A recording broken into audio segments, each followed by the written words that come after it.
Good morning, everyone, and welcome to Wall of Sunshine. The sun is out, it's a great day, which means it's time for another video.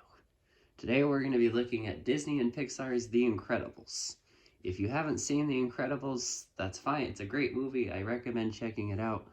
But consider this your spoiler warning. I'm going to be going into depth of all different parts of the movie, many major plot points, and just things that you want to enjoy for the first time if you haven't seen The Incredibles. So when you find some free time, check it out, enjoy it. It's a great movie. I highly recommend. And then come back to this video. So consider this your spoiler warning for Disney's The Incredibles. We'll give you 5, 4, 3, 2, 1.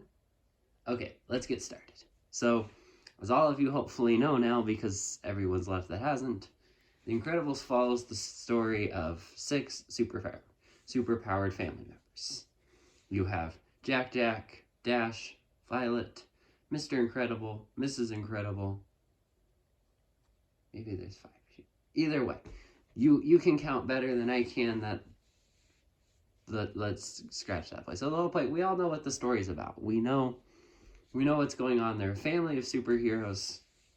Supers have been banned for different reasons. It's a tough time in Metroville and across the country, and now the Pars are trying to live their own life away from the superhero world. A lot of the family's adjusted. Bob hasn't.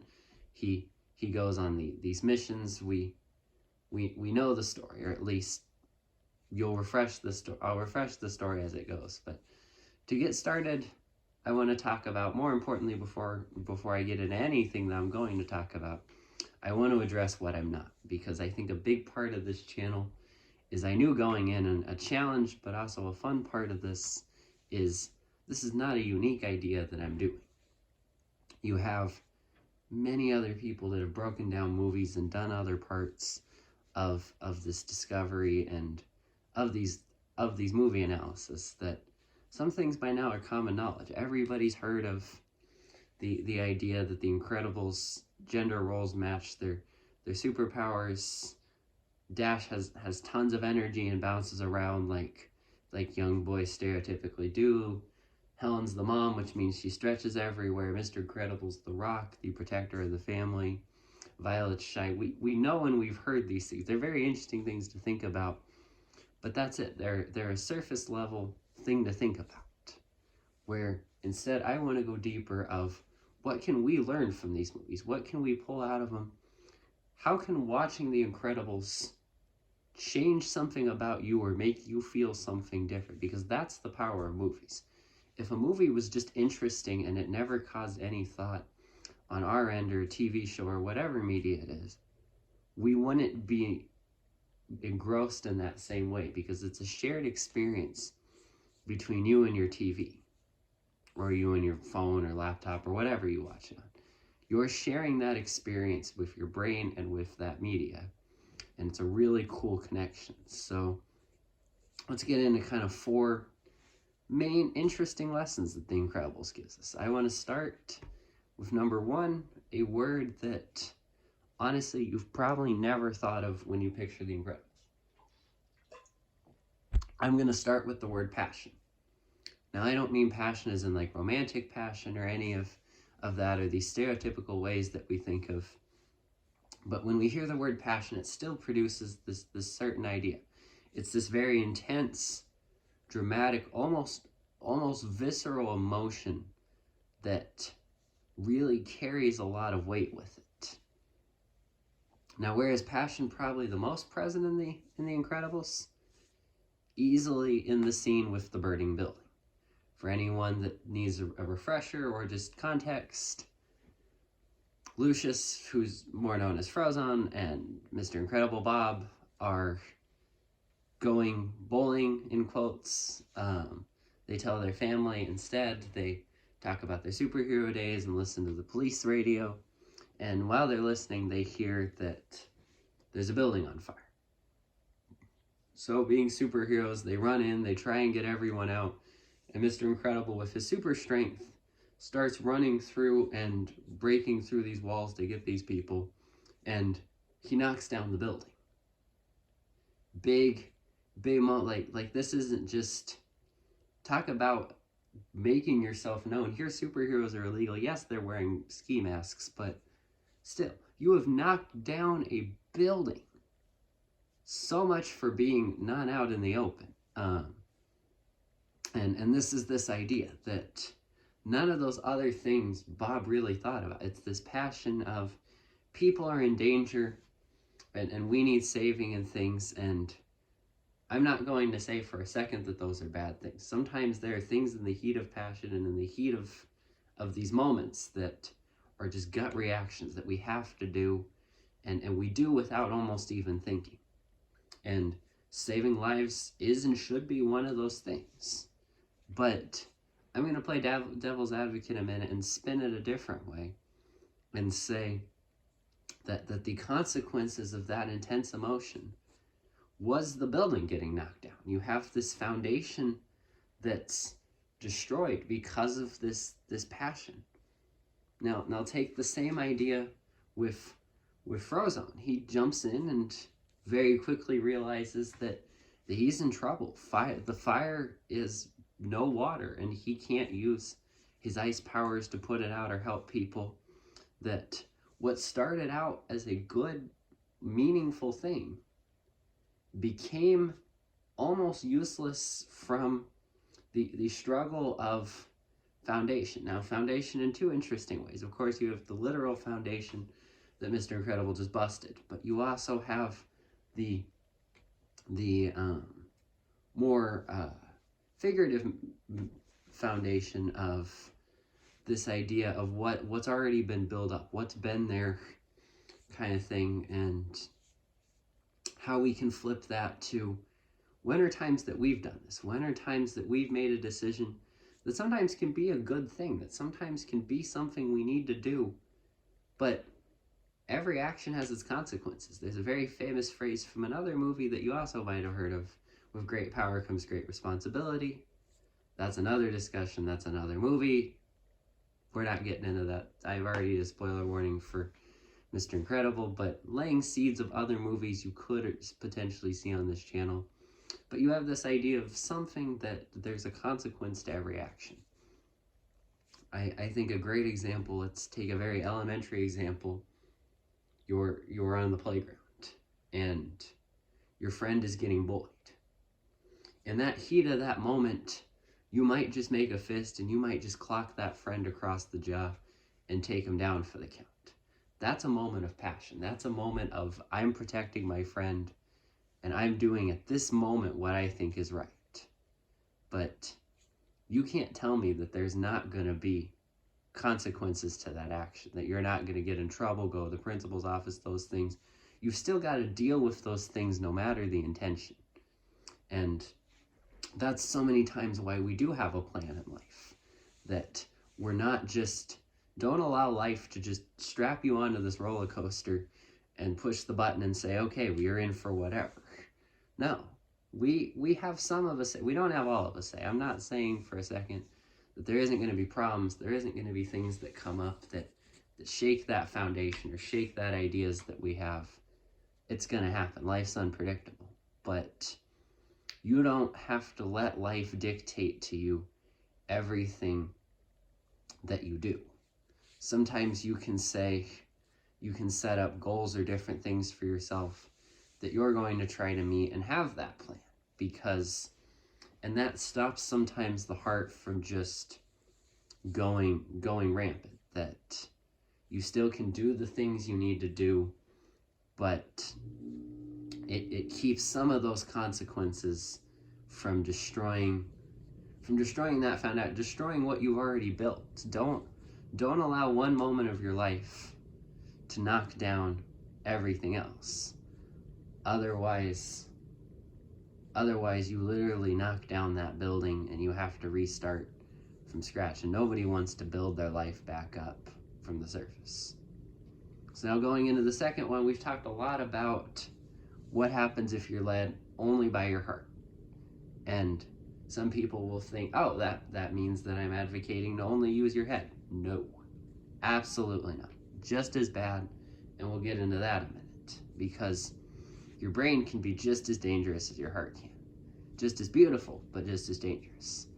And that's really this interesting idea of this internal struggle. And for that, I want to throw your mind into a character that we don't really think of in The Incredibles as a relatable character. We relate to Bob because he's the main character, and we can relate to all these others, Violet, Helen, some even Syndrome, there's all these people that you can point and say, that's me or things.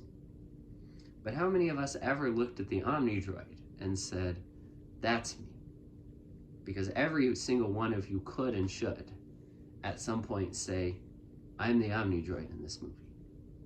The Omnidroid is of course the big AI robot villain that Syndrome builds and trains through AI to fight Mr. Incredible, and both times, both when it attacks the city and when it's in the volcano, the only way that Mr. Incredible is able to destroy it is by having it penetrate itself and destroying itself.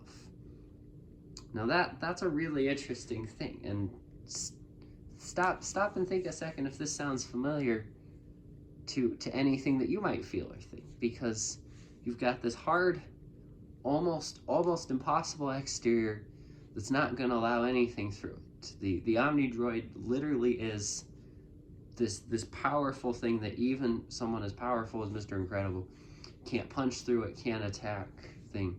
It's impenetrable. It's the most sturdy thing that you'll find. But when it hits itself, when it pokes through that exterior and it gets internally, it immediately destroys itself. When its arm fires through it, it crumbles almost instantly. And how many times do we get into the trap of finding ourselves doing this?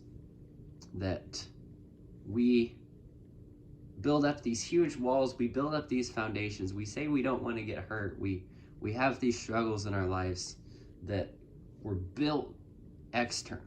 No one's going to put us down, no one's going to let us do, because that's the thing, unfortunately, is external things suck. They do. Tough things in life, bullying, all those things are awful things that shouldn't happen. But the advantage of that, and the good thing about that part of life, is you can move on from those things. Not saying it's easy, not saying that I can't stand here and say I have any magical elixir, any even advice in this moment to do that. But as you work and build on those things, you become stronger, and you have the chance to move past those struggles in time. And that's sometimes a lot of time and different things, but we can move past external things. But how many times do we let the biggest thing to destroy us be ourselves, be the internal things? How many times can we be our worst enemy and, like the Omnidroid, punch through our defenses and take ourselves out? How many times do we let self-doubt, self-deprecation, and self-destruction be the biggest enemies of all? Because the scary thing about that is those don't go away. Those we literally follow our body, we follow our brain. And while our brain can be beautiful, it can be a pain in the butt and destructive. And that is one thing that, again, I can't magically say that you can turn around and make all those problems go away, because you can't. But sometimes the first step, and sometimes the toughest thing, is by saying, I do that, or I think that, and just trying to step beyond and work of that. Even by just simply waking up every day and trying to be, the first thing that you think of, the first thing you tell yourself is, I'm awesome. Because even if you don't believe it in that moment, even if you don't feel awesome, even if you've unfortunately never heard that you're awesome, you're awesome. That's just a fact. Whatever you're doing in this moment, whatever you're doing, you're loved and you're important. And we don't tell our world that enough. We don't tell each other that enough. If you're watching this Give yourself a hug because you're great and you deserve it. That's important to me. That's a soapbox I could get on for hours. You'll see that pop up a little bit in every video because I think self-love is so important. But it is. Don't allow those things, like, don't allow your brain to destroy you either. Build up that balance and work to find that connection, even if it's just simply saying, I've got this. So now, kind of transitioning into that third point of this idea of letting go. Now, this will come up in other things. Obviously, letting go is a big part of one movie. And no, for all of you thinking it's not Frozen, it's Meet the Robinsons, but that's another one I might do. That's something else I have to look. We all jump to Frozen. That's a whole nother soapbox because of the song. Meet the Robinsons is a great movie that had the same message first, but both great movies, both different things. Getting off topic, let's get back to The Incredibles. But this idea of letting go is so important to kind of three main characters. The best example of this, and the most important, is Lucius, or Frozen, that we see towards the end of the movie the most famous and most iconic scene from The Incredibles, Frozon's super suit. Now, I don't honestly know of copyright restrictions if I'm allowed to say it. I guarantee probably all of you said or are saying it just because that's people. If you're in your car, if you're home, if you're just walking down the street, feel free to shout that out. I guarantee that anybody nearby will probably join in. If they don't, find better people to hang out. I'm kidding. Don't berate your friends just for not quoting Incredibles, but no. Anyway, off topic again. Back to the whole idea of what this scene. We take this scene as fun, and it is a great scene, but we don't always look farther of what is this scene telling us? What is the message of the where's my super suit, besides just he can't find his super suit? The idea is, if you look, I encourage you the next time you watch Incredibles, because you probably don't notice it on a regular watch, but compare Bob's area and where he is in his house to Lucius. I'm going to say Frozen because that's more what we think of, but Mr. Incredible and Frozen. Mr. Incredibles has everything focused on him. It's still in the glory days. His office has the posters. It has the super suit. It has all these awards that he's won. He is still struggling with that in the past mentality. Frozen, on the other hand, isn't. He has a super suit in case he needs it. He still has those things, but he's built a new life now. He's happy where he is. He tells even Bob that when he says that he wishes they would have went bowling when they burned the building, or when they knocked the building down. That he wishes for that life. He's built a new life outside of superheroes. He's let go of that tough thing in his life, or that tough moment, easier than Bob did. Bob is still struggling in that moment with whatever took him out, whatever's keeping him from being grounded and starting that new reality and starting over. And that's the most important message of The Incredibles for all of us, and the toughest. And again, I can't stand here and say this is exactly how you overcome difficult problems in the past. If I did that, I wouldn't be a YouTube video with less than 10 subscribers. I would be making millions of dollars somewhere and things. But that's the thing. It's hard. It's impossible to know all of that. And that's why I can't stand here and say, if you do this, this, this, and this, everything will work out. Because it won't. It can't. I'm just saying to take a minute and think, what are those things that are keeping you from being grounded?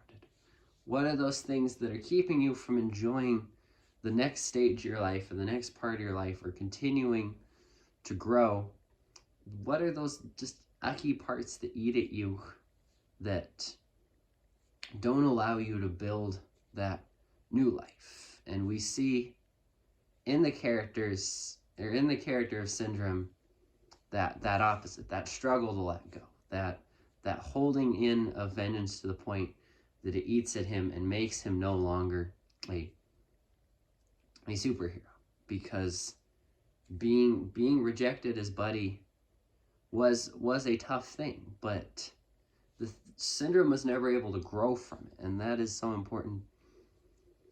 Because even like as we all get older, if you watched Incredibles as a kid, you might think, or if your kids watch it, or whatever, you might think that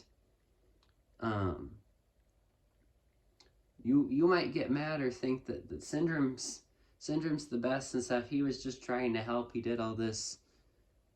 But as we get older and stuff, we realize that we're not invincible. We realize that we have these faults. We have these things that keep us, and we have an important part of us to keep people safe. And Bob is no different of that. Bob, Mr. Incredible, keeps telling Buddy to fly home, not just because he wants to work alone, not just because he's a jerk, or the things that the movie paints you to want to believe, to see this idea of what Syndrome is going through. But it's really this idea of, it's a kid out there, and you're fighting supervillains, you're having bombs thrown at you, you're going through burning buildings. It's dangerous. And that kind of gets to the final and most important whole message of the Incredibles movie. Family. Family is what keeps Bob from being a villain and Syndrome from being a hero. Is after that initial moment of pain, after that initial moment of being rejected by the world for both of them, they both respond and do things in a way that we would not characterize as heroic. Syndrome obviously sells illegal weapons, blows up places, and tries to enslave people. All those things, those are really bad things. But I would argue, just because he's the main character, doesn't mean Bob gets a pass from doing not great things either. He can be reckless. He throws his boss through a building, or through many buildings. He almost strangles Mirage. He knocks down the fire building. He does all of these things in moments of passion and moments of recklessness that we would not deem as heroic acts. So what keeps at the end of the movie, and at this point where we get to the island, that Bob's doing the right thing and Syndrome's not? It's his family. Family and people that care about you, people that love you, people that if you can surround yourself with good people, if you can find even a couple people, even one person that's your cheerleader that knows you're awesome, if that's a parent, if that's a friend, if that's a significant other, spouse, whatever, find someone that loves you, because I guarantee there are people out there that love you and are cheering for you and want you to be the best you can, because those are the people in our life that ground us. It's those people that Bob knows is worth protecting, is worth fighting for. He now has skin. He has more skin in the game than ever. He now has these things that he knows he's got to put his life on the line to protect them, to do stuff for them, to be their dad, and to build this life for his family.